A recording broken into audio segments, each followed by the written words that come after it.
Hello, folks, and welcome to today's show on Our Game with myself, Shane Stevenson, joined as ever by Michael Verney, who's over live at Cheltenham. How are things over there? Where I believe also with Rachel Blackmore and Honeysuckle, tip her back. Just you'll take anything you can get. Yeah, I have to say, Shane, Tuesday when Honeysuckle won, like me and you've both been at various matches and different things that have happened down through the years and special things, but this was absolutely mental. Yeah, every jockey left the weighing room, every trainer left the weighing room. They were all in the winners' enclosure. It was mad. I'd say nearly the guts of the 60,000 that were there just came out to kind of cheer her home. And you know yourself, it's very rare in sport that you get that fairy tale finale. Very, very rare. Particularly a high-level sport where it's so ruthless. And just with the emotion around the passing of Henry's son Jack earlier on this year, it was unbelievable. It's as emotional of a scene as I've ever been privy to be involved in. Right, like that was unreal. And even the journalists who were usually, you know, straight down the line or whatever, you get sucked into it as well, and you just because you're just genuinely happy for someone and happy for the horse to go out in a high as well. It was brilliant. Yeah. What would you compare the atmosphere to? Like, would it be like an All-Ireland final last 5 minutes job? Yeah, probably the end of the 2018 hurling final, where there was just a din around the place, and you could just see people totally losing control of themselves in the best way possible. If you get me, that's probably the closest comparison. It was unreal, yeah. And while I'm really interested in horse racing, you'd be a JA man first and foremost. But this would, even though you don't really have that much skin in the game here, it would just totally suck you in. Yeah, it was fantastic. Yeah, absolutely brilliant. Okay. Well, look, a lot of the hurling that's going on this weekend doesn't have too much at stake. An awful lot has already been organised. Kilkenny-Waterford's probably the one that has something really very much at stake. We're going to have Nickey Brennan on in a while, so we'll talk with him about that. But still, there's plenty to be gleaned from these matches that are going ahead. Clare against Cork is the first one. They've had some good league fixtures down through the years. I remember going back all the way to 2013. I don't know if you remember, they both ended up in a relegation playoff when it was Division 1A, which was the strong teams and strongest teams, in Division 1B, where a lot of All-Ireland winners came from. Like, they ended up in a relegation playoff. Everyone thought, their seasons aren't going to be great. And they both ended up in an All-Ireland final. That's a fact. I can remember that game. It was ridiculously high scoring as well. I think Clare won it. Cork beat them in Munster. Then they drew the All-Ireland. And then Clare beat them in the replay of the All-Ireland. But yeah, it's funny. That can kind of happen early stages of the league, where you look at two teams maybe that aren't going particularly well, or they're teetering with relegation. And then all of a sudden they get a bit of momentum going, and Clare's season went going off in a crazy direction, as did Cork's that year as well. I have to say, will this be the phoniest of wars? They're playing each other in round 4 of Munster, and that'll probably be a fairly meaningful game, I'd say, given the two teams involved. So I'm not sure did Clare want to show much of a hand even last weekend against Galway, let alone when they play a Munster opposition. So I'm not exactly 100% sure what we're going to see this weekend. Cork have won all their games so far, despite not having a lot of frontliners and going deep into their squad at different stages. So I'd say they'll give probably a fair few runouts again this weekend too. Yeah, so Clare started brilliantly against Galway, and then I suppose you could say they fell away, something like 8 points to 1 ahead, and just, I don't know, they just never seemed to have a massive reaction thereafter. Tony Kelly was very quiet in that game. Brian Murphy isn't playing for Cork anymore these days, but I wonder who'll be out trying to man-mark him in this game. Like, when you're would you be giving away who your man marker was as well? It's hard to, maybe they'll would you not try it for 10 minutes, yourself, sometimes you've had to man mark guys over the years. It's nice to have tried it out once just to see what they like and don't like, even if it's only for 15 minutes. Do you remember Ozaki went in on Pádraig Maher at one stage was it 2010 in a league game? We did for about 5 minutes, did a bit of damage, may have gotten a goal, and then they moved him off somewhere else completely. And then didn't that tactic work when they played each other at that Munster Championship? Obviously, you're going to say he went on and won the All-Ireland after, which he did.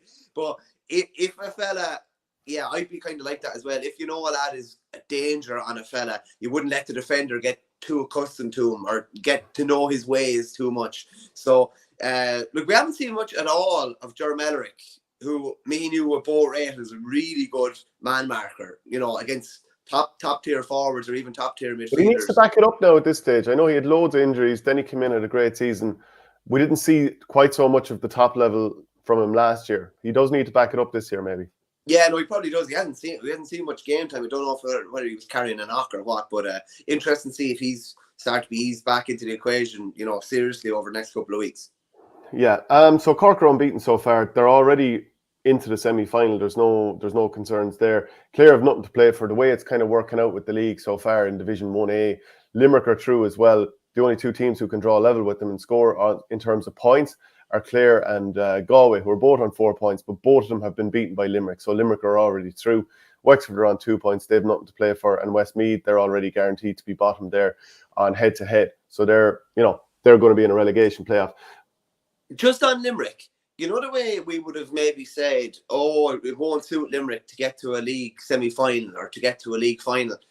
Does it actually suit them to get another game potentially into Burns, who's only just back, to get another game into Galan, to even the likes of Conor Boyle and Cottle O'Neill, who haven't played much during the league? I actually think it might suit them. And I think it's a complete flip of last year when they were really slow to get going last year. Their only win obviously came against Offaly in the last round. Real good game against Clare before that. But I actually think it does suit them.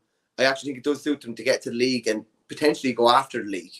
Well, it depends. Do they like the idea of being able to have in-house games when they can decide when to stop and start it, call the players over, tactical adjustments, whatever sort of adjustments they want? It just depends. Do they want to go out in a free-for-all league semi-final against, let's say it works out against Tipperary? Well, I mean, that is actually who they're against. Do they want that, or they want to be able to have those in-house training games? What would you want if you were Kylie? It's probably a bit of a mixture of both. You probably want to play a league semi-final and then maybe call a halt to it because it's only 2 weeks between then and the final. But Jesus, hard bait for the likes of Burns or someone to come into a tip game. We're not being smart. You are going to be put under pressure. You're going to make mistakes, which is a good thing because you need to be out of your comfort zone. Sure, the training sessions are hell for leather, but I'd say maybe to have that control over those in-house games, maybe later in the year, maybe come May or June, maybe. I'd say they'd be happy enough with the competitive games at this stage. Yeah, I'd say some of the younger players like Adam English and so on, they wouldn't mind getting a league medal under their belts. They're new enough to the panel. They weren't there when last Limerick were winning them. Westmeath against Galway this weekend. I mean, it's generally been heavy defeats for Westmeath against Galway in recent times. And I mean, could you make a case for it being any different in this one? Not really. They were competitive, obviously, against Wexford in round 2.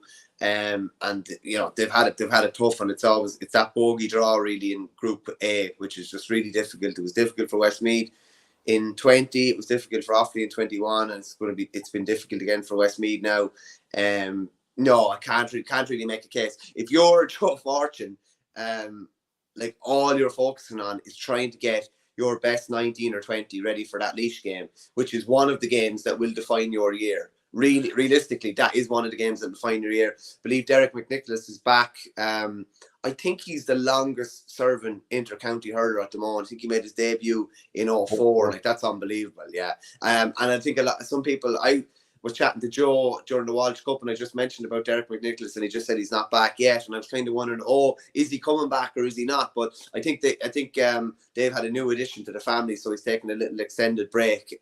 But yeah, you can't beat having experience of a player like that back. I think Killian Doyle will be back for that Laois game as well, which is huge too. I think Angus Clark has gone travelling, which is a bit of a loss to them. But looks like they're going to have most of their frontliners back when they really need them. Okay. Dennis Noonan says Limerick aren't through, Shane. If they lose and Clare and Galway win, they'll lose out on scoring difference. Oh yeah, I suppose actually, if there's a 3-way tie, it will be scoring difference. Yep. So I don't know. I'm like you. I just don't see them losing this weekend. I just don't see them losing this weekend. Wexford were obviously very good against Cork last week. They were terrible against Clare the week before. And it's funny when you look at Limerick, imagine to say Limerick were held to 11 points in the corresponding fixture 12 months ago. 11 points, which did breeze and a half, generally. Wexford were obviously coming off that Walsh Cup loss, delivered a brilliant performance. It's I think they're fair to say they're both on different trajectories at this moment in time anyway. Yeah, as I was saying to Ursula Jacob on Monday's show there, last year before the Limerick-Wexford game at the start of the league, and we'd just seen Wexford getting hammered in the Walsh Cup, I was on Southeast Radio and I was saying, yeah, it's hard to see anything but a handy Limerick win here, and then they go out and get beat. So Yeah, I've had a nice little serving of egg on the face there. Darragh Egan said after the game, we're nowhere near where we need to be, but we've a nice block of work done. We've a really good block of work to come. We'll play that game in Limerick on Sunday. We'll give it a right rattle again. After that, we'll switch our focus. Then he was talking about the training load, and he said, we had a few lads away travelling during the winter. Some lads came back late to training, and we felt that was the right thing to do because, look, at the age demographic of our squad, a lot of our top players are hitting 29, 30, 31. They don't need to be killing themselves in November, December. We brought them back a bit later this year. We're hoping that they're absolutely firing injury aside for the end of April. That's the plan. We'll see how the championship goes for us, but our aim is to be in tip-top shape for it. Like, I think in some ways, those players already know the game plan. You know, you don't have to. I mean, let's hope Matt O'Hanlon's okay in terms of injury. Same with Conor McDonald. But those players don't need to know the game plan. They've been through it for years and years and years. If Darragh Egan can focus his efforts on the younger players, get, you know, Rory Higgins up to the next level and so on and so forth. Conor Hearn, obviously, who we've seen play well for Shelmaliers in football as well in the Leinster Championship. If you can get those up to a level and then have them all playing the way he wants to play, and then add in the likes of Chin and O'Hanlon, etc., and Rory O'Connor, then that actually ends up being a very meaningful league and pre-season preparation. Yeah, but he knows what he's going to get out of big hitters, doesn't he? And it's amazing what, who was I chatting to the other day? Just chatting to Tom Dempsey briefly, and just said that Lee Chin might actually be, you know, underappreciated, maybe because he's not as, you know, maybe he's not as silky as a TJ Reid or a Patrick Horgan or something like that, but geez, he always seems to deliver for Wexford. Like, he totally transforms them. But you know what you're going to get out of Lee Chin if he's fit. It's the new faces, the Rory Higginses, etc., that you wouldn't be 100% sure what you're going to get out of him in championship or whatever. And if the league is an exercise in getting game time into these lads, getting experience into these lads with the view to contribute and come Leinster, then it's definitely a worthwhile exercise. But yeah, you'd be hoping to make, you know, the likes of Matt O'Hanlon, who's only just back. You know, I know he was caught for the goal in that high ball the last day. But generally, you know, he's such an important figure in their defence, and you could kind of send him after anybody, and he's done great jobs down through the years. So you'd be hoping that he'd be fit to play the Leinster Championship. Yeah, what do you think we'll see from Limerick this weekend? You'll see more of Conor Boylan, more of Dermot Burns, more of Aaron Gillan, and I'd expect to see more of the same. To be honest with you, they've played to a pretty high level in this year's league, maybe in comparison, in particular to last year. They're not generally a team that takes the foot off the throttle, so I'd imagine they're gonna try and push on here. So it's April the 21st or something like that is the first round of the championship, yeah? 22nd, 23rd, I think, yeah. Yeah, okay. So if you look at the team that Limerick put out the other day, there's plenty of faces that may not see championship time. You know, Power and goals, Fergal O'Connor, Ronan Connolly, Colin Coughlin may or may not. Barry Murphy was playing midfield. Cathal O'Neill, you know, it's a huge player for them coming. Maybe he will play, maybe he won't. Donal O'Dowd. These are a lot of players that started against Westmeath. Donegal. Sorry, what did I say? Donal, sorry. Like, if those players, so if the frontliners who didn't play against Westmeath also don't play this weekend, and then you go back to the last outing that they had, like, how much game time exposure will some of their players have had heading into championship if they don't use them this weekend and maybe don't use them in the expected league semi-final? Yeah, I don't know. I'd imagine, I'm sure they're thinking of a bit of a balancing act. Last weekend was really an exercise in getting new faces out on the pitch to play competitive games. Like, with due respect, they were always going to beat Westmeath. And as I said on Monday's show, they've never gone for the throat against teams like that. They've used it as, you know, they were off in Portugal for the week. They came back, introduced a heap of new faces. To me, they're as good as true, but I'd expect to see a bit of a stronger team at the weekend. And then again, for that, I'd say kind of priming up for that semi-final, that likely semi-final at the moment against Tipperary. Okay, so Antrim against Tipperary this weekend. I think for Tipperary, it's a bit, you know, it's very convenient to already be through to the league semi-final. And Liam Cahill has very much said that, you know, now that you're there, you go for it. And Tipperary haven't won a league title since 2008. And that was a big springboard for success with that team under Liam Sheedy. I think it was very much one of those things where belief was infused into the team because they got that victory. So this game now, they'll go for the league title from this point on. But this game being a bit of a shot to nothing, and he's already not been shy about making changes. He's surely going to give plenty of lads game time here, and let's call a spade, not put too much focus on this game. Still want to win it, but he's not going to be putting out his strongest 15 if he doesn't feel the need to. No, he'll still want to win it, but he'll go deep into his reserves here, and lads that maybe were on extended panels for other, games and maybe didn't make the 26. I'd imagine we'll get a decent look in here. It's one of those rare from being involved in teams yourself, Shane, both as a player and a coach and as a manager. There is a fair balancing act in keeping people happy, and those 27 to 36 are 10 of your most important players, and you need to kind of feed them with one hand and almost take with the other, if you get me. They're not going to be making a lot of squads. This is a perfect chance for lads to get in, get a bit of game time, get a bit of experience, particularly maybe younger fellas that haven't played that much. So it'll be a very, very important game in that respect. And again, if you look at the injuries they've picked up between, Cadell, Brown, Barrett, O'Mara, Seamus Callan now, who I believe has medial ligament damage in his knee. That means you're going to need to go even deeper into your squad, deeper again. And when it comes to Munster, and you have those injuries behind you, and you're going to pick up more, you're going to need 27, 28, 29, those lads to be able to slip in. And maybe it's only play the last 5 minutes of a championship game or the last 10 minutes, but they have to be ready. So a game like this is perfect preparation for them. And obviously you have Darren Gleeson on the other side, who is, I was kind of thinking he'd obviously be heading up from Portrue, be handy to get the bus up with the tip boys. Obviously that won't happen.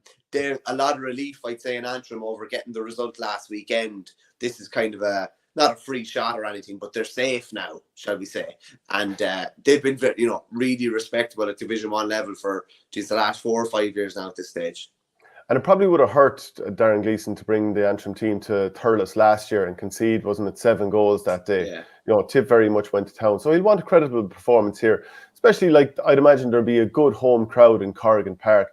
They'll be up for it. And I was just looking at some of the quotes from Neil McManus after their last game, which was a huge one against Laois that they won to ensure that they won't be in a relegation playoff. And he said, as a group, we've performed fairly well for periods in every game so far, and I think we did it for a bit longer against Laois. We were pretty dominant in the second half, but our first half performance wouldn't have been good enough. We got away with it a bit. Laois played a bit better hurling in the first half.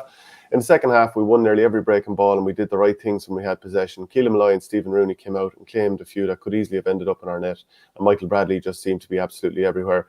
We're short quite a few important players, so it was pleasing to see a lot of the younger players leading the charge. And he scored a great goal himself. Owen Campbell's going to be back from suspension.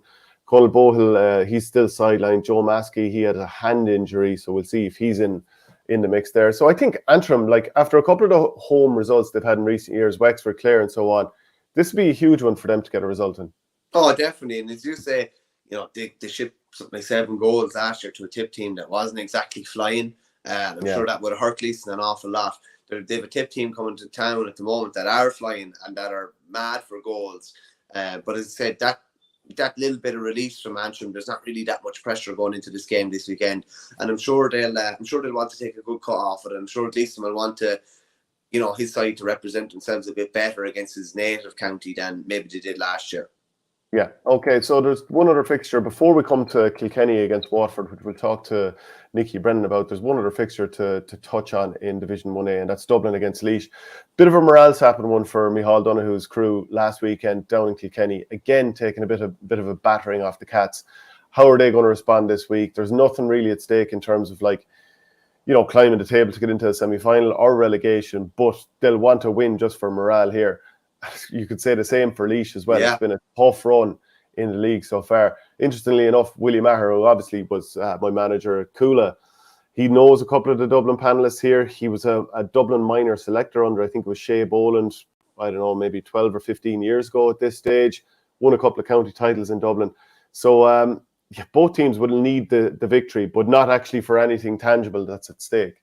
Yeah, just as you said, last weekend after 2 kind of morale-sapping wins, Laois's whole, the vast majority of their league campaign would have been focused on that Antrim game. They're obviously, only beaten by 6 in it or whatever, but they're still in that position where they're going to be facing off against Westmeath in a couple of weeks.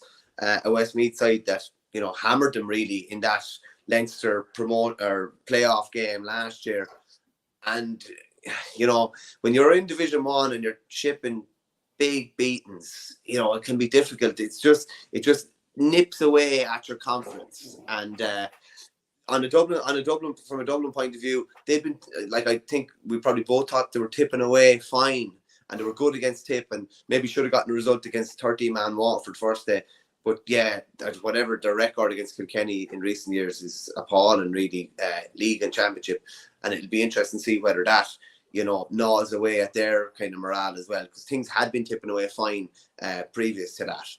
Yeah, so just before we talk a little bit of football, Offaly Kildare this weekend, winner takes all, because winner will go straight to the league final in Division 2A. The loser will go into a semi-final against the third place finisher in the group. How big is this for Offaly? How big is it for David Herity? And of course, Oisín Kelly suffering a second cruciate in the space of 18 months is horrible.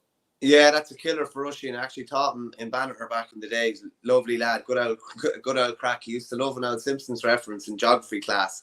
I could just see him smiling anytime he was trying to get one in. He was trying to get one in every day. But that's a killer for him. He suffered the first cruciate in club action after being crowned ring player of the year in 2021. He only got back for the tail end of the club last year. He's going to miss the county this year, and he's going to miss the club. He's probably going to miss a decent wedge of the county even next year at this rate. Yeah, it's a bit of a killer blow, because he's such a dangerous weapon, be it anywhere in the forward line. Big paw on him, you know, a great man for a goal as well. That's a big loss, you'd have to say. This weekend, yeah, the winner goes straight through. So while in one way you could say it's a potential dead rubber, because they're going to meet each other again, or you don't want to show too much. You want to just get out of any, you know, mess or nonsense of being in a relegation or in a playoff game to get through to the semi-final. You want to just go straight through. Kildare have been brilliant, and as I said to you before, their footballers play a huge game this weekend, which we'll talk about in a minute. This is a massive game for their hurlers to get one step away from Division 1 hurling. That Oisín Kelly absentee now would, yeah, I know that's going to tip the scales in Kildare's favour, but it's a real 50-50 game based on, you know, their performances so far. Both 4 from 4 in the league so far. It could be mental if next year Kildare in Division 1 in the hurling would go down to Division 3 in the football. Let's say they lose to Kildare this weekend. I mean, things would be looking very, very terrible for them there. But just a big game of football this weekend that could have a bit of spice in it is Galway and Armagh. Could have a bit, or will definitely have a bit. Well, you know, I suppose at least in hurling we often talk about phony wars in the league. It doesn't feel like that's quite so regular in the Gaelic Football League. So do you expect that to be a bit of a boxing match, I suppose, in a way? It's funny because this what's the name of the sponsor up in the athletic grounds? Boxit, yeah. Like I thought that was kind of funny at the time when I saw it, and then when you see, you know, this fixture coming along, I know from chatting Pádraig Deise after the Monaghan game that he was, you know, relishing the thoughts of going up there, because what better way to throw some new players into that type of cauldron, and it will be a cauldron, and regardless of whether it's a massive game as regards getting to a league final or getting to the latter stages or not, it's just that bit of recent history between the two of them. And those things do tend to resurface. It only takes one lad running into another lad or some sort of a flashpoint for all that to kick off again. And from Joyce's point of view, yeah, it's a perfect exercise in going up and testing a couple of his players. From an Armagh point of view, I haven't been blown away now with Armagh in this league at all. And I think they've played and it's set up a lot differently than, you know, what I saw in Championship last year. Probably not against Mayo, but from the Kerry game onwards, they've been maybe a lot more defensive than we have, you know, than we've become accustomed to in recent years. But maybe that's part of the plan as well. We'll try out one game plan for a few games, and then the next few matches we'll try out something different. Kerry Roscommon should be quite good. That's on an Austin Stack Park.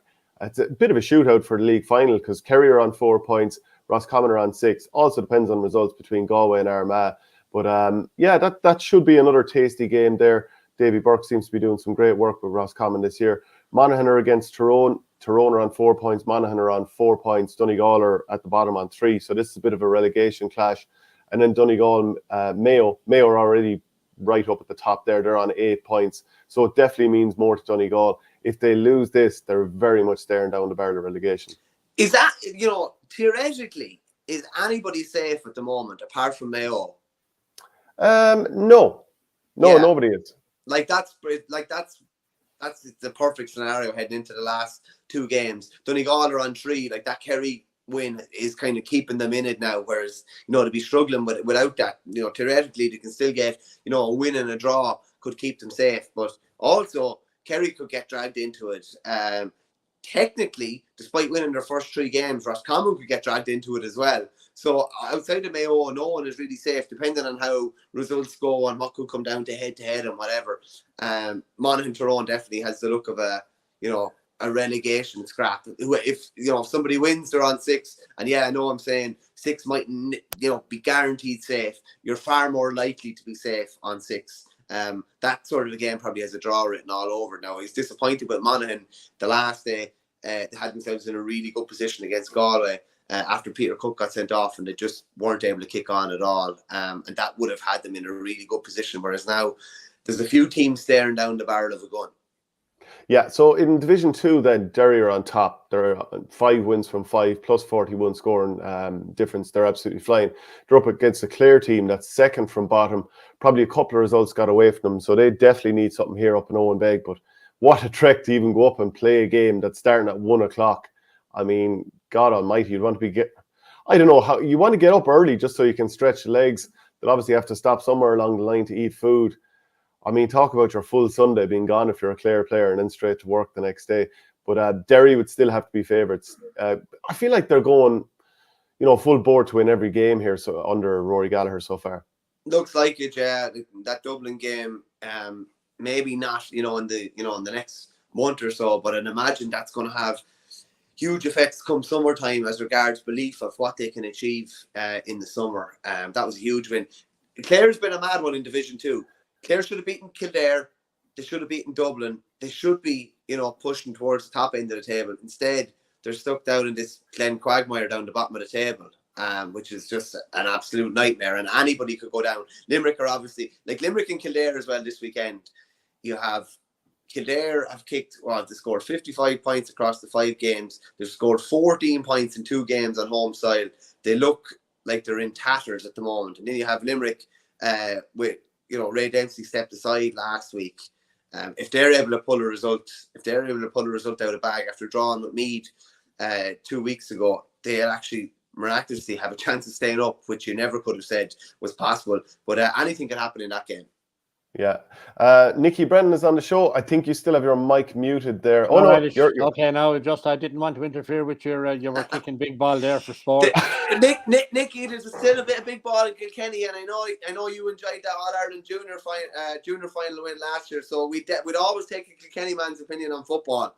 I'm sure you would. Now, look, I would have had a great craw for football over the years, played with Kilkenny many a time. In fact, played in the 82 championship in football, and then went on and played in the hurling championship, which we won. So I consider myself one of the much lesser known dual players. No, Nickey. You never say dual player. You always say dual star. No, I wouldn't quite go that far now. I wouldn't quite. I hit reasonable heights in hurling, but I'm afraid my football ones were. I have to say I enjoyed it, and I managed the footballers after. And look, football is at a level in Kilkenny, and last year's junior was fantastic. I mean, I covered the game. And I think in winning the All-Ireland, and it is a Tier 3 competition, no question about that. It's a tournament-type competition. It has the status of a Junior All-Ireland. That's fine. But to get a Kilkenny footballer into Croke Park and win a game that was actually enjoyable, and the semi-final was enjoyable as well. Everything is relative in sport. And I think it was important that we acknowledge that getting to Croke Park, playing before Dublin and Kerry, admittedly very few there at the start, but it grew quite significantly, and they got a lovely reception from the Dublin and Kerry players after. And look, and to see a Kilkenny go up the stand and winning a cup, and a lot of people don't know this actually, but the cup for the junior is actually called the Samaguire Cup as well. And so really? The junior football. So there you go. In fact, last weekend, the Kilkenny Kerry Association had a function in Kilkenny, and you had the Lee McCarthy Cup there, you had the Sam Macquarie Cup Senior Cup, and you had the Sam Macquarie Cup Junior Cup all together on the table. I'd say it's the first time those 3 pieces of silverware were ever on the one table together.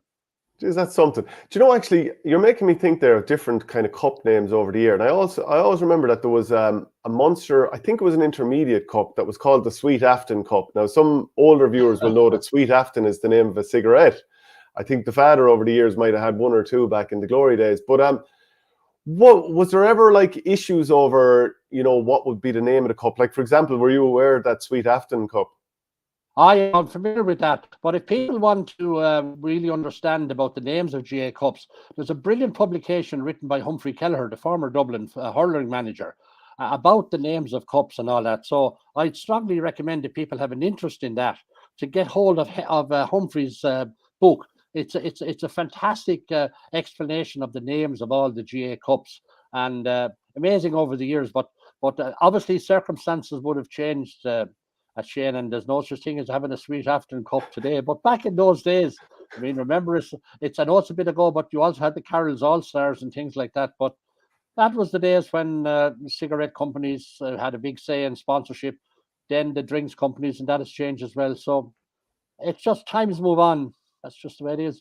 Yeah, it certainly is. Like even Formula One, think of it back in the day, it was just Marlboro on the back of a Ferrari car. And then after a while, they kept in the same Marlboro logo, but they took the name off. And obviously these things evolve all the time. But yeah, so it is. Kilkenny against Waterford this weekend. Are you impressed with how Kilkenny bounced back or have bounced back in recent times with that performance against Dublin, because they were very dominant? Look, the league so far, from a Kilkenny perspective, that they have had one serious game against Tipperary. I mean, the games against Antrim was a difficult enough match in the weather conditions, and they won it. Fair enough. Now, it's not easy to go up to Corrigan Park and win a game.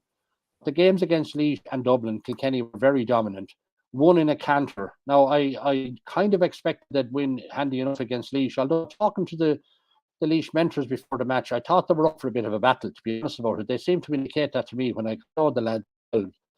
And but they didn't. They just never. They were never at the races, and the game was over at half time.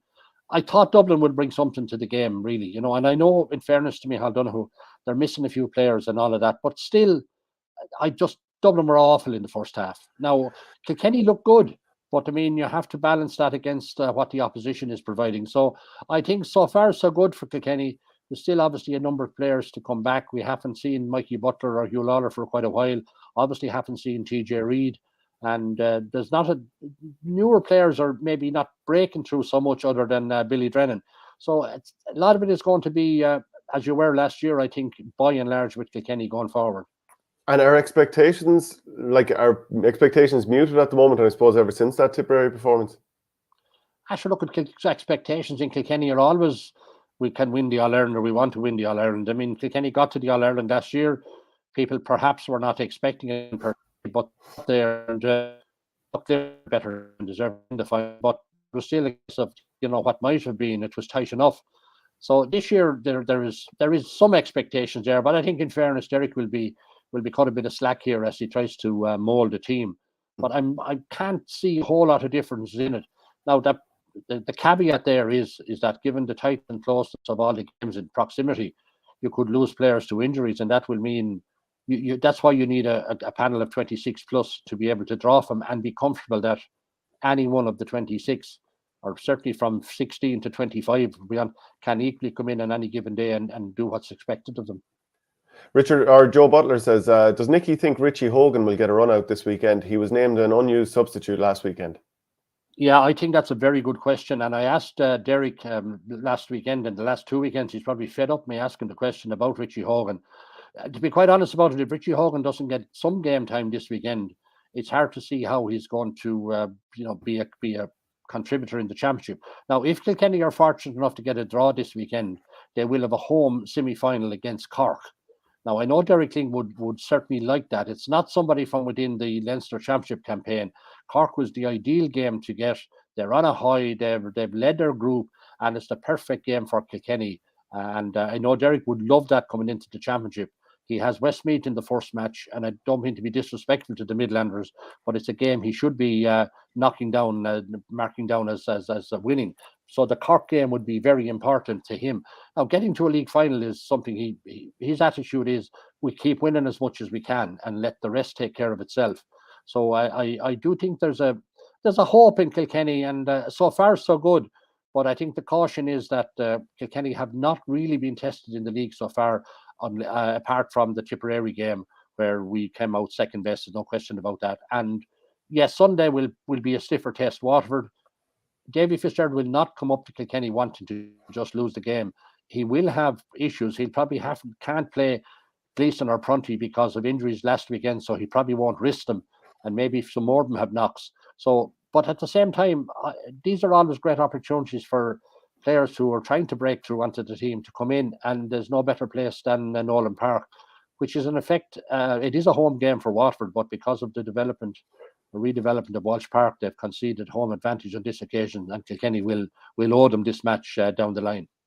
And like, do we have to be fair about it with that game against Tipperary and say you didn't have the Ballyhale Shamrocks lads? So I mean, you know, Owen Cody comes in, he scores 2-2 the last day. We know what TJ Reid's going to do later in the year, Adrian Mullen, so on and so forth. Like, I mean, these are serious players when it comes to the Kilkenny team.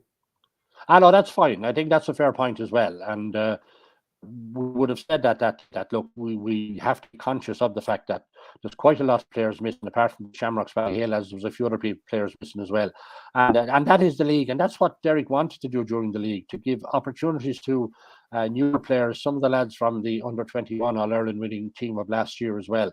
So no, that's a fair comment, and I think we have to understand that when analysing Kilkenny's performances. But look, so far so good. It has been a steady league, and I think Kilkenny generally would be happy. I think he'd love to get into the league semi-final, and will take the league final if it's there as well. But at the same time, a match against Cork in Nolan Park would be a great preparation for the championship and would be ideal, even if that was to be the last league game. But they have to at least need a draw with Watford on Sunday to make that happen.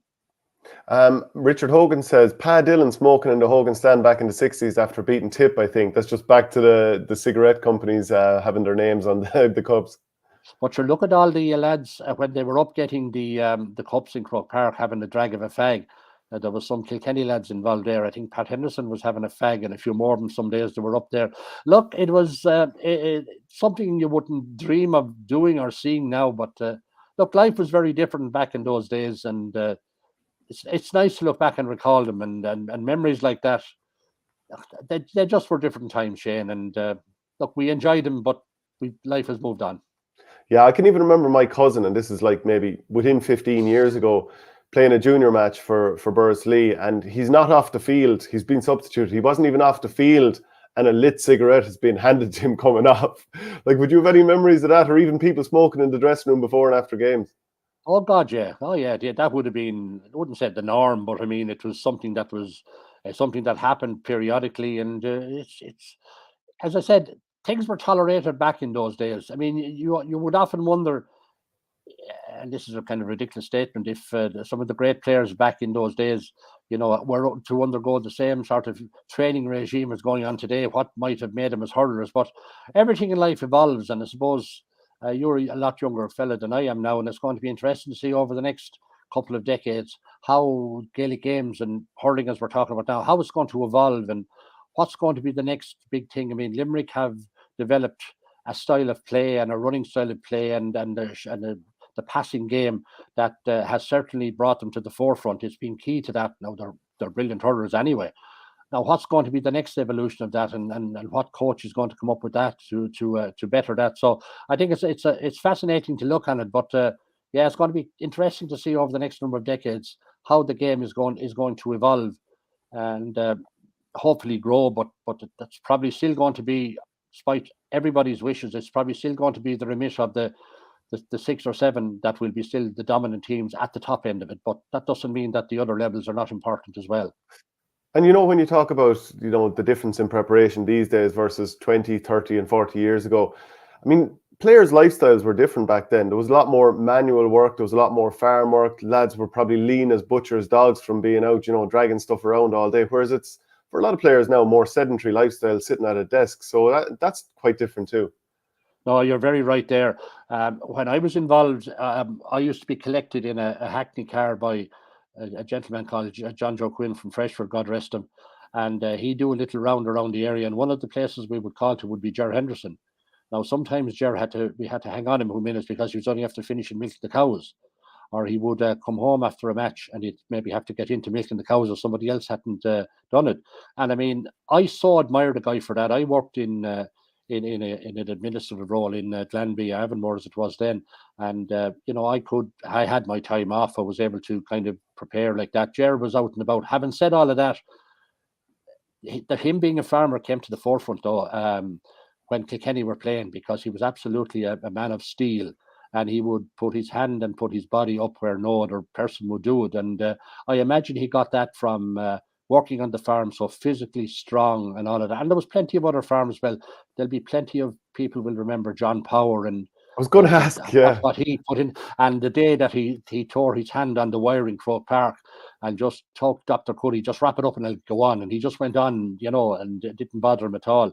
So they're just two examples of players. I mean, on the other side, you had the great Tony Dordan of Wexford, who was a farmer as well and a man of immense strength. And I'd be more on the fact that maybe the inter-county hurling scene is kind of very difficult for people in that space to get involved anymore because of the commitment needed, and equally the commitment needed on a farm, particularly if you're dairy, where it's a 7-day week operation. And I'd be more on the fact that maybe it has made it that bit more difficult for them, and maybe people involved in the building trade as well, and such like. So that's been a big change in the whole area of inter-county. Now there's still some there, but not to the level. And I remember actually, Shane, after All Ireland finals, if you happen to be even if you weren't successful, the Irish Farmers Association often held a little small function on the Monday after the game, acknowledging people involved in the farming business. And generally, they've done a little piece for the Farmers Journal and that. And then they might, during the course of the year, a columnist there might pick the 15 best hurlers of the year who were farmers and things like that. So they're just some of the things that happened. I'm rolling back to years here now, maybe, and listeners are getting bored, but at the same time, times were different and simpler, maybe. And look, I don't know whether we enjoyed it more than the people are enjoying it today, but you didn't have the same, I suppose. There's a very strong process around now about your training, your diet, your rehabilitation, and all of that, and it's part and parcel of the inter-county scene. Whereas it would have been hairy bacon and watery cabbage back in the day, but sure, look, times changed. Well, it would and it wasn't. I mean, when we were training, I mean, our watering hole, for want of a better word, and after matches was Langton's in Kilkenny, a place you and Michael are very familiar with. And you got steak and chips after that. Now it's chicken and pasta and other sort of things. So different diets for different times, and there's probably a book in it for you, Shane, there. There probably is. I was just thinking there as you were talking. The Irish Farmers Journal, I think they did an interview with one of the Borris players coming up to the All Ireland that time. Tommy Ryan Foot, pictures out in the farm and everything, like it was good old crack. And then in recent times, you had Shane Fives of Waterford as a pig farmer. Sean Murphy of Carlow was he was a sheep farmer. And do you remember when Carlow gave an exhibition against Dublin a few years ago? They lost now, but they gave a very good performance on TV. In the warm-up, I remember chatting to Brendan Murphy about this, the other midfielder. He said they were in the warm-up in the field adjacent to Dr. Cullen Park, and that Sean Murphy was just lying on the ground. He was absolutely wrecked, and Brendan Murphy was doing a bit of stretching him. And Sean Murphy said, "I'm absolutely wrecked. I've been shearing sheep all day." And then he still goes out and gives an absolute exhibition against Dublin. So, made a different stuff maybe. Well, that's what I say. Those guys who were of farming stock were just men of iron who went out on the field, and you could always depend on them. And as I said, Ger Henderson was one such, Dick O'Hara was another. In actual fact, two men that you wouldn't stand in their way too easily, to be honest about. And they're just two. And John Power, of course. They're just three. Pat Dwyer as well. They were just outstanding players who could take on anybody going at them. So this weekend, obviously Kilkenny are hosting Waterford. What did you make of what have you made of Waterford all season? And last weekend against Tipperary, the game, of course, got away from them once the red card happened for Jamie Barron. But overall, what are your thoughts on Waterford? Yeah, I thought for a long time I thought that they were in with a right good shout last week, but it happened for Tipperary better in the second half. I think Tipperary's fitness level is at a much higher, it's much more advanced than any of the teams at the moment in the division that they're playing in. Now I've seen the other games in the other division. I've seen them on TV and that, but Tip look very fit. Certainly Liam Cahill has managed to get his players together as soon as he was appointed, and laid out fitness programs and training regimes for them over the winter time, and they look very sharp. And he's obviously going with a couple of new players and some good players.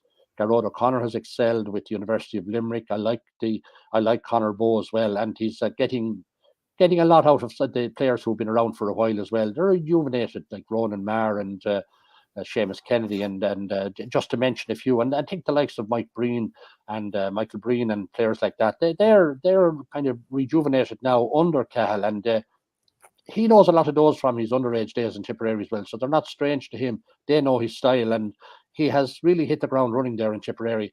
I suppose with Waterford, you would have been disappointed if you're from Waterford the way they fell away last week.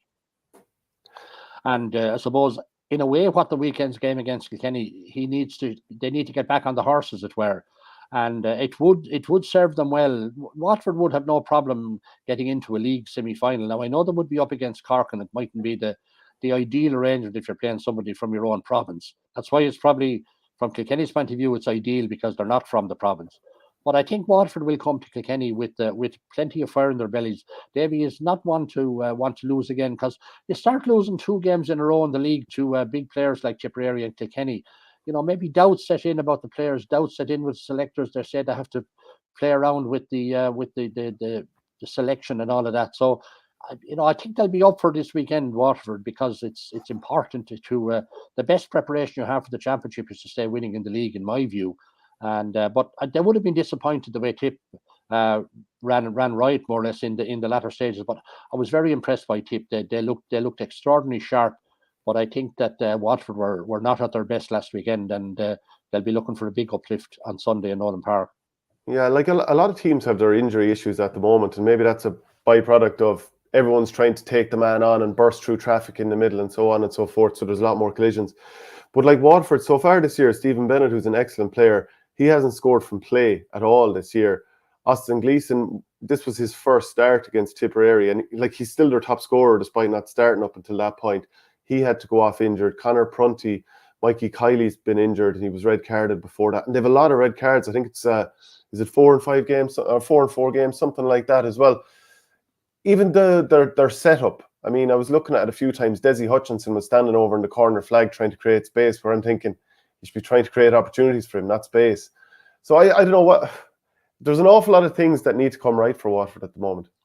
Yeah, well, time is running out now. I mean, the championship is not that far away. It's only a number of weeks away, and you're going to have the last round of league games this weekend. And that now, that can suit some counties, because they can then get straight into Dungarvan in Watford's case now, and they can really get going among the squad and start working hard on the training and working on the sort of tactical stuff that you've just alluded to that's not quite working for them, and working on that. Sometimes during the course of the league, if you're trying out players, you can be doing it for 2 purposes. One, to see what players are going to make it, but also maybe to trim your squad a bit as well. That's unfortunately what league can be used for also. So they have work to do to get those right. And Davy is back, and it's his first year. He knows some of those players, but not them all.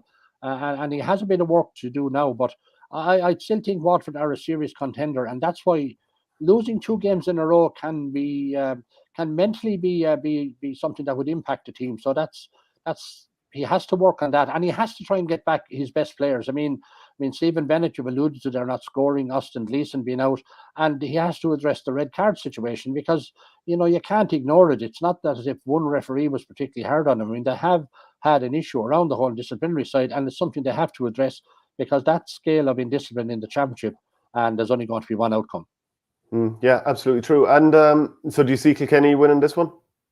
I think Kilkenny have a little bit more to play for, in the sense that they know that a game against Cork would really set them up for the Leinster Championship campaign, whatever is to happen in that particular match. I think Cork will bring a style to Nolan Park. If that was to be a fixture, that would probably suit Kilkenny, and they can really have a right go off one another. And I think Cork would be thrilled to get that game as well, because Kilkenny would be the ideal opposition for Cork at this stage, because they have developed extremely well.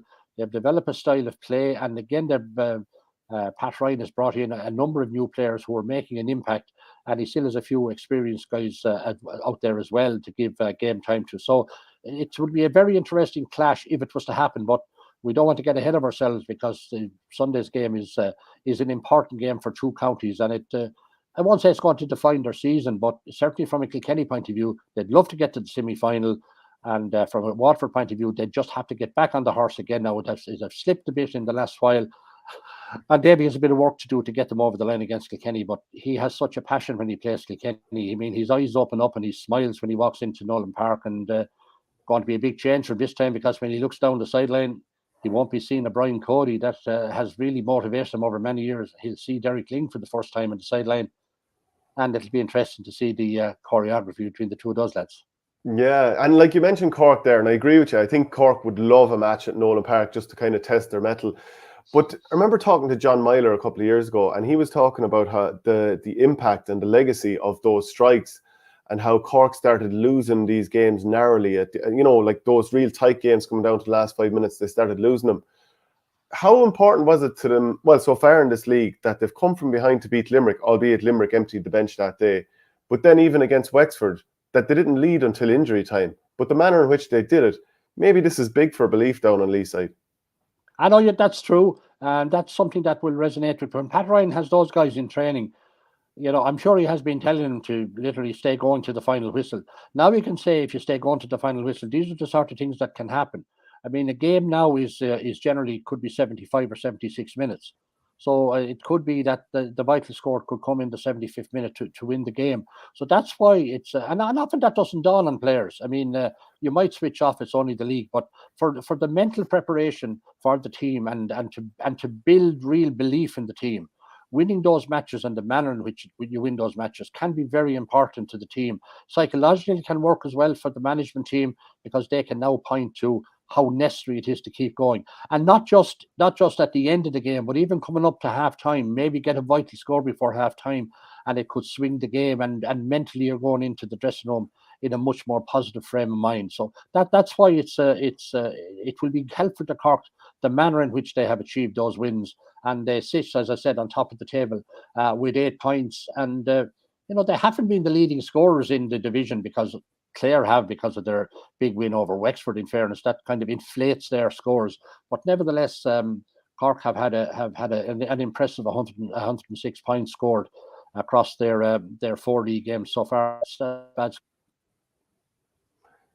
And to be fair to Pat Ryan, he hasn't been afraid to use the younger players. I'm looking at some of the ones that lined out against Wexford. I mean, Owen Downey's very young, Owen Roach is in there, Ethan Toomey, Kieran Joyce is in his second season, Tommy O'Connell, and so on and so forth. Pádraig Power up in full forward got himself a nice goal when he was wrestling with the big man Matt O'Hanlon. Like, this is quite impressive to be digging this deep in terms of like going to the youth, and that they are performing.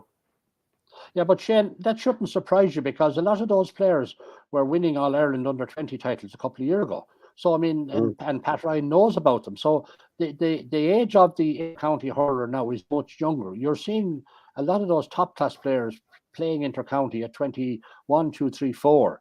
And while there are older players, those guys at that age are very comfortable in the senior ranks now. So, I mean, if Ryan has worked with those at under 20 level, he knows them very well, just like Liam Cahill knows the Tipperary underage players. He's had success with them also. So when you feel confident about those, and you can, it's easy to bring them on to the next level. And yes, they have a lot of learning to do. But games against the likes of Limerick and Tipperary and Kilkenny and those are the sort of games that will bring on those younger players, and that's why if there was to be a game in Nolan Park, Cork would relish the opportunity to pit those players against Kilkenny, even if it's Kilkenny with a couple of new players. But it's the sight of playing a black and amber jersey would obviously be mentally challenging for those players, and would be the ideal preparation. But as I say, we need to wait to talk about that one next week. And then Limerick, they really haven't taken too much of a step back, have they? Obviously, and then Wexford will probably be looking for a good performance this weekend. They beat Limerick at home last year in the league. Now, I think Limerick are in very good shape. I think they're prepared well.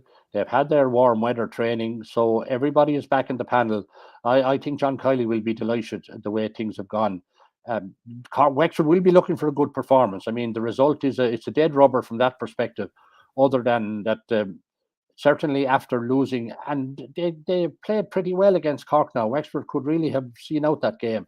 But after the mauling against Clare, they needed something to recover from. And they are getting back a lot of their players now. Lee Chin was back, Rory O'Connor is back, maybe a couple of more. So they'll be looking to the Limerick game as the final preparation before they start out in the championship, the final big game before they go into their own Wexford Park to do really serious training for the next couple of weeks for the championship. So they'll see the Limerick game as ideal from that perspective. And it's a dead rubber, of course. But John Kelly will not want Limerick to be losing. He'll want them to stay winning. And they're probably in pole position maybe to get to the league final. But to be honest about it, be a right cracking game between themselves and Tipperary in the semi-final. That'll be a decent game now. Yeah, definitely. I think Tipperary would like that, just a game against Limerick, just to sort of test themselves, feel them out a little bit. And I'd say John Kiley wouldn't mind feeling out what a Tipperary team under Liam Cahill is like. A final thing to ask you about, Jarlath Burns is going to take over as GA president. Obviously he won the vote there. What are your thoughts on him getting the job? And then also, Donal Cusack was talking about maybe hasn't put any focus on hurling, but I know I saw Jarlath Burns down in Temple Stadium last year. His daughter, I believe, is married to Dee O'Keefe, the Wexford hurler, and he was down to see St. Anne's in the county final before that as well. So I'm sure he has some interest in hurling for sure. Of course he has. I mean, it's that would be a rather silly thing to say at this stage. I mean, Jarlath just was elected a couple of weeks ago, and it is generally an Uachtaráin Tuffa will generally stay in the background. He will not make too many comments. Now I know that he had committed to doing a skydive for Armagh GA there recently, and there was a bit of a press briefing that day, and I think he probably realised he was ambushed a little bit there. But he will stay in the background. He will attend to hurling in the same way as any of us would have done. I mean, hurling is not in a bad state today. I mean, there's the structure of the competitions is very good. That's not going to change. I mean, we always want to see new teams coming forward, and if there is positives, it is to see the likes of Kildare, the progress that they're making. The disappointments is that Laois are not kind of moving up a bit. They're just have got into a bit of a rut at the moment. I'd be disappointed with that. It's a county I have a bit of a fondness for, knowing a lot of the players over the years, and I'd like to see them making headway. And but I think you could see a very good Joe McDonagh championship this year as well, and I'm looking forward to seeing that. And we're going to have some cracking games. Even this coming weekend, you have Kildare playing Offaly, which is a game worth looking out for. Now, unfortunately, from Offaly's point of view, they've lost Oisin Kelly to a dreaded cruciate ligament injury, which knocks him out for the second time in a couple of years. So that's terrible bad news for him and for Offaly. But I'm looking forward to see how that game pans out, because it's they're the top two, and one of them will get to the final, and the other one will, I think, play off with Kerry to see who makes it in opposition. So those counties have been making decent, and I've seen done that very decent, and Christian has been equally competitive. So all of those grades are see hurling in a decent place, and I'm quite sure when Jarlath is in a position to start commenting, which he won't until he takes over after Barry, he will certainly pay attention to hurling, and so I have no fears on that front. You mentioned at the start that you played football for Kilkenny in the championship in 1982. Who did you play against? We played Kildare and got beaten. By much? I can't remember, Shane. I'll have to do a bit of research on that one.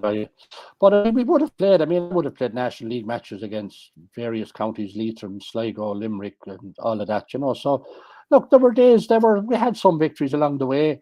I could never say we were ever destroyed too much. But we went and we enjoyed it, and it was an honour to wear the jersey. And I've not much good things to say about my time involved with Kilkenny football, anyway. And I suppose a final word then on just Liam Kearns sadly passing away this week, and the footballers are going to have to go out this weekend and play. They're playing against Tipperary, and the sort of relegation is at stake and all that. But what a shock! Sure, it's awful. A young man that had a lot of living ahead of him. He was a motivator. He was a very good coach. And certainly reading the tributes in various media outlets over the last number of days, he was extremely highly thought of in a number of counties, and got very close to making. He did make a breakthrough, no question about that. But he almost got to got close to All Ireland finals. What he achieved was incredible, and he brought real belief and really good times to the counties that he worked with. And I'm sure Offaly felt that he was going to help them to do great things as well, coming after their under-20 success. So God rest him. It was an awful tragedy. First of all, to his family, to go so young in life. He should have had many more years of living. and enjoying his family first of all, and enjoying the sport he loved as well. So, sad to see him go. But the energy trucker on. For sure. You'll be at the Kilkenny-Waterford game with Kilkenny Community Radio this weekend doing updates, I'm sure. Yeah, that's it, Shane. We'll be there doing that and talking to some of the lads after the match and getting all the lowdown on what's been said, and we'll have an old word with Davey or two as well. He's a decent guy. I've always found him very courteous to talk to, and he's always good for a word, as you know, and he too well. Yeah. Okay. Well, look, Nickey, really appreciate you coming on the show, and hopefully we'll do it again soon. Delighted to do so. All the best. Take care. Okay, brilliant to have Nickey Brennan on the show. Just a reminder, if you want to get a live GA club fundraiser, this is the place to do it. OurGame, we've got one coming up in Rowan Moore very soon, so we're really looking forward to doing that. What we're going to do now is play some of the Poacher and Varley, so Stephen Poacher and then the Varley show featuring Colin Boyle, the former Mayo player. So we'll just play a little bit of that to finish out the show.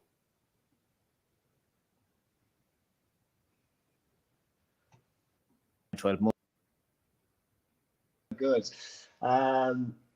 Just starting off, I suppose, you're obviously watching the league format. How do you think that's going, or what's your take on it? The league so far, I think, take Division 1, for example, I think it's been fairly mixed. Obviously, from a Mayo point of view, Mayo going really well. I think Kevin McStay will be delighted the way things have transpired so far from him. I think they'll definitely be in a league final. I can't see them not being it unless things turn dramatically and results that have to go against them as well. So I think they'll be in a league final. But I think overall, I think it's been fairly mixed. You look at Kerry and they're nowhere near what I'd say even they were this time 12 months ago, and even what they will be in another 3 months' time. Galway are ticking away nicely without being overly impressive, but they're winning games in fairness to them. Roscommon, still very hard to know, about Roscommon or where exactly they are. Like it's still the majority of the team really that lost to Clare last year in the qualifiers. So, in a month's time, we might know a bit more about them come that championship game against Mayo. But it's kind of the northern teams. And before last weekend, I was really disillusioned with Tyrone and, especially their performance against Mayo and Castlebar. Yeah. Like from playing against Tyrone, like they are a nightmare to play against, especially in the league early doors when the pitches are a bit slower and the game itself is a bit slower. I don't want to cut you out. We were having this argument on this pod here, but like obviously Stephen Poacher's from down, so he'd have his Ulster connections up there, but I've never seen anything in terms of six players walked off the panel after they won the All-Ireland after 21.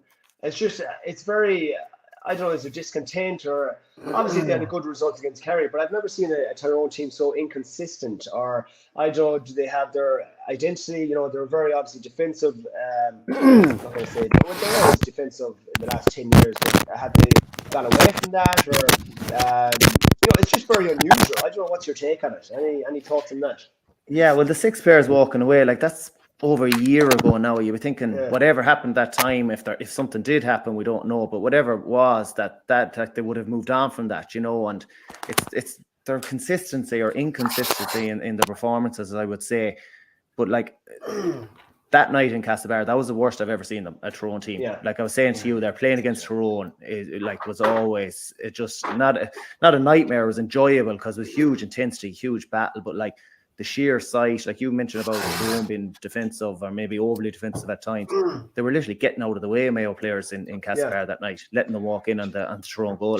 Jim O'Connor's fourth goal, it was a 1-2 and went 50 metres, literally solid 50 metres and scored a goal. It was like an underage. I couldn't believe it. It was incredible. But fast forward a week and then, Frank Burns is throwing himself on Clifford's boot or Sean O'Shea's boot. So it's nearly a mindset thing as much as that. But the interesting thing for me is that just because it was Kerry coming to Oma and they were off the back of getting a hammer, did they lift it just because of that? Or is there something more to this? Obviously, Matty Donnelly comes back in, has a huge game and, inspires them really. But, this is going to be the interesting thing. I think if they're in Clonus now this Saturday or Sunday, that's nearly the game of the round for me, just to see, because it's a relegation dogfight. I think whoever loses that is pretty much not 100% relegated, but they're in big trouble. So this is going to be huge interesting game for me this weekend. What Tyrone team come? Can they back it up now? Go to Clonus, get a win. If they do, suddenly they might start to lift it from there. Obviously, two of us Mayo. What's your impressions of Mayo? Where do you think they've kind of, altered their game plan, or what's your thoughts on it? You have to say at the minute, just keep doing what they're doing. Like the first two games against Galway and Armagh, like the intensity levels were off the charts for whatever it was into January, start of February. Like it was ridiculous. Like we would have gotten nowhere near close to that, even coming towards the end of the league, I'd say. So to be at that level so early, now I think it's definitely dropped off slightly, but of course it would have been, because I'd say they're probably gone into heavy training, getting ready with Roscommon in mind in the championship as well. Like, so you're not going to have that same energy at the weekends, I would say, naturally. Plus they have the points on the board now, so they can afford to do that. They can afford to go a bit heavier, and their performance probably have slightly come down a small, even against Roscommon, probably not as impressive, even though they made a couple of changes. But certainly the 2 weeks before against Kerry and against Tyrone, they were awesome. Now, what I'd say is they're a total non-reflection of what they can expect down the line, but they're in a really good place. I'm struggling to remember now, Boiler. Were you there for the 6 months? Obviously the season, the shortened season. Were you there? Was your last season? No. So it's still a full season. I haven't played in this format. Yeah, I haven't played in this format. I just, in terms of, I'm sure it's very difficult to get the workload or the training load right. In terms of the league is very hard to judge here now. In terms of yourself, 6 months. When you came back in fucking November, December, you still had 10 months to go here. So it's completely different here. Oh, you were literally just cleaning the cobwebs off the boots for the first round of the league game. Like there was a couple of times we were on team holidays and we might have got back 2 weeks before the start of the league. This is it. Come on, Poacher. You're training them lads a bit harder. You're fucking training them lads too hard, yeah. Match called off. Pitch Waterloo. Colin, how are you? Good to see you. Stephen, how are things? Well? Not too bad. Big man, not too bad, boy. Not too bad, boy. How's it? We're just we're just on about the league here. We haven't gone into coaching, Stevie, yet. Don't worry. Stevie's mad to ask you about coaching, Boiler. Oh, he's mad to ask me about coaching. Okay, that'll be interesting.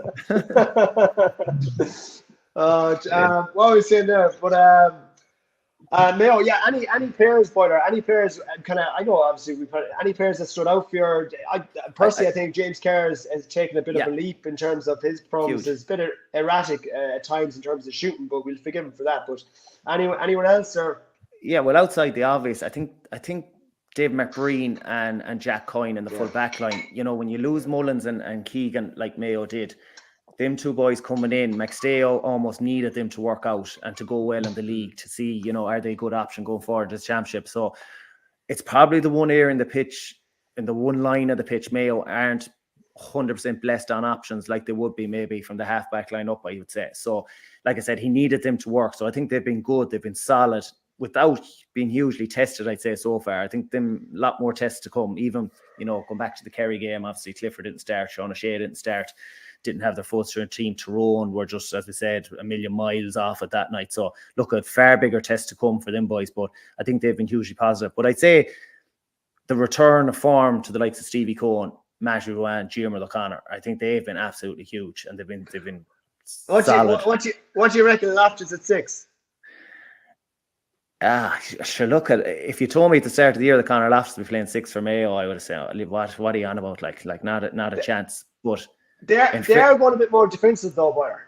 They are, but it's funny. The last couple of games, he's kind of been lining out at wing back almost, and nearly playing a sweeper role from there. That's what it looked like against in the Hyde anyway, against Roscommon for sure.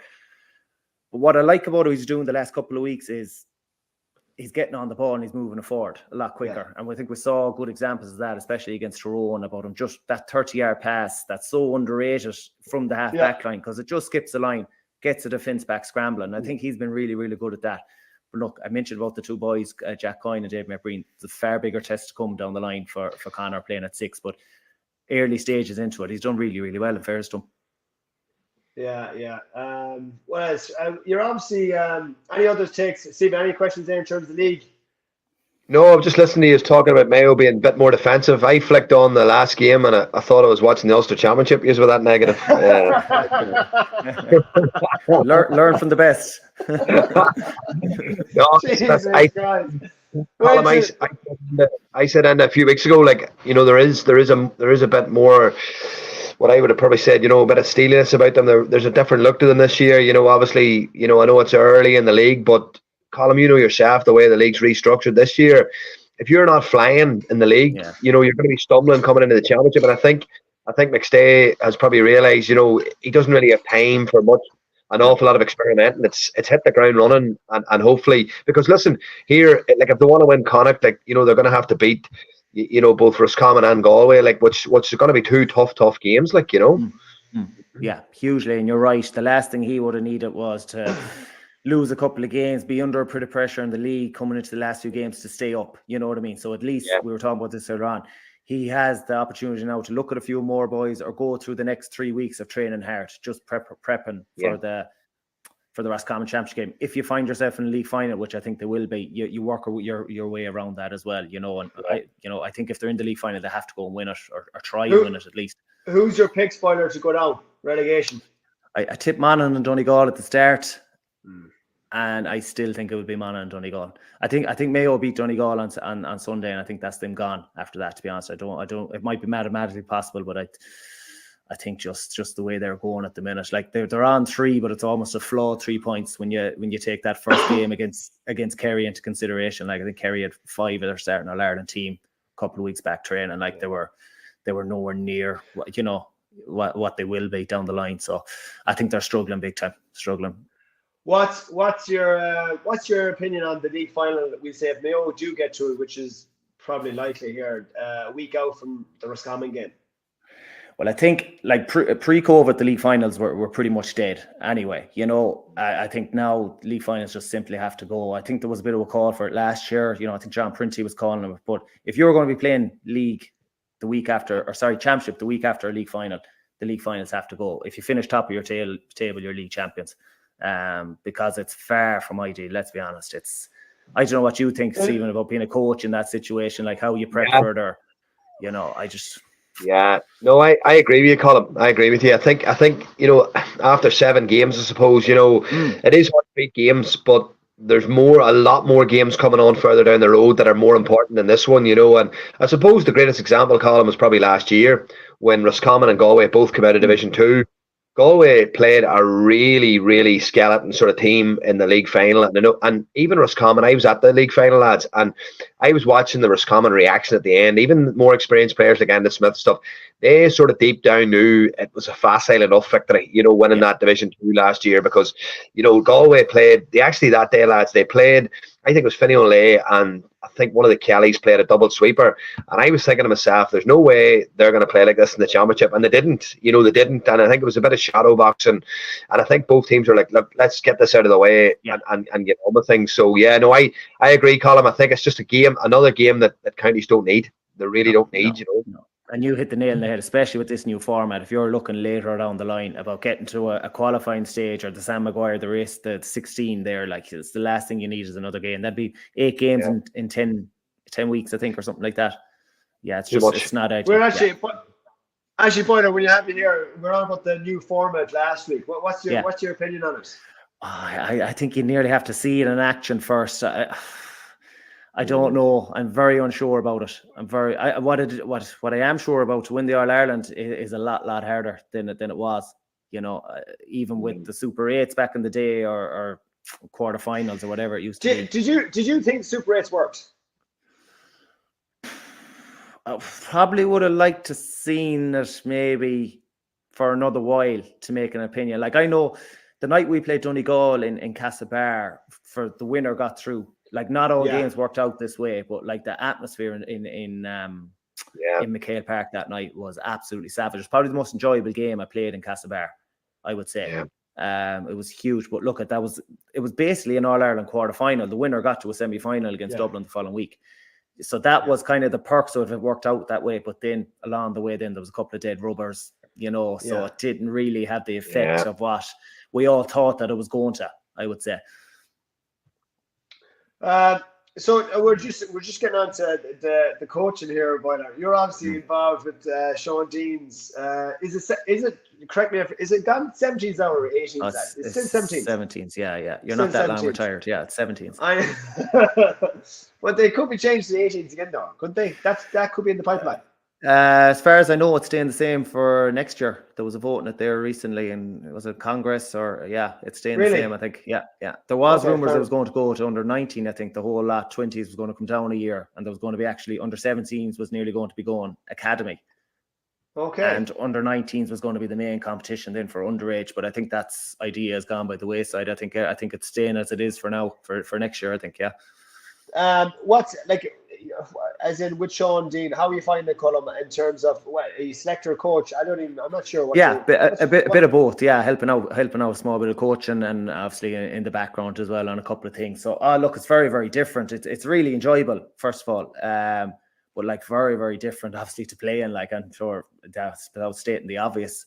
But really, really enjoyable. Just even the way you have to prepare for a training session, like into a lot of the time you'd rock up, you just need to be hydrated and fed. And that's all you used to be worried about, really. But now you're actually worried about the training session and drills and what they look like and when players get it and is there too much in it, should be a bit more basic or whatever it is, So loads of different aspects in it, but enjoyable, just even being back involved in a team environment as well as coach, What's the timetable like there, Boiler, in terms of championship league matches? So matches start next month, almost 4 weeks Friday. We're out against Roscommon. So provincials are round robin, so you play everyone. We're going to play everyone in Connacht.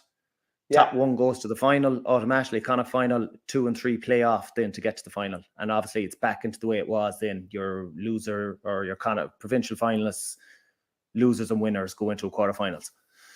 Okay. And in terms of like training structures, like what's that? Is it Tuesday, Thursday, match Sunday? Tuesday, Thursdays, and kind of either training or games on a Saturday then, which is great, which is good. So you have your structure there, which is brilliant. And at least when the games are coming. Now there's no league, that's the only thing. So you're kind of straight into the championship. So you have to have your you're straight into championship games. So you have to have your challenge games and be prepped coming into it and be organized. So it'd be even if there was a development competition like there isn't under 20s, that would probably be a good thing where you're getting good challenge games in different environments to teams, good competitive games, but not to be in that regards.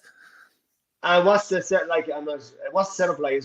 Have you S&C? Have you nutrition? Is it gone? Yeah. Like the lads are in charge of the minors for the last 2 years. It's the same setup, So like they have a brilliant setup. Yeah, but they it's not on the same scale, obviously, as a senior team. Of course it's not. But the fundamentals of what you need are absolutely there. Yeah, 100%. I can't see that column as well. I seen something today. I think it might have been Parkinson or something was given off about the Limerick minor setup. Setup, but being sort of we definitely don't have that many. But on a serious note, though, I think it can be a good thing for a young player, especially being involved as a school teacher myself. Like, it can only be a positive influence on a young player's career and a young player's sort of lifestyle to have the likes of yourself, Colin, involved, guiding them. Maybe a nutritionist, because a lot of young people now are very educated. In the basics of S&C and nutrition and stuff. I can only see it as a positive, for any young lad coming through the setup, Absolutely, because what you're trying to do. Okay, so you can see plenty more of the Post and Barley show. If you go to OurGame.ie, you'll find the video there.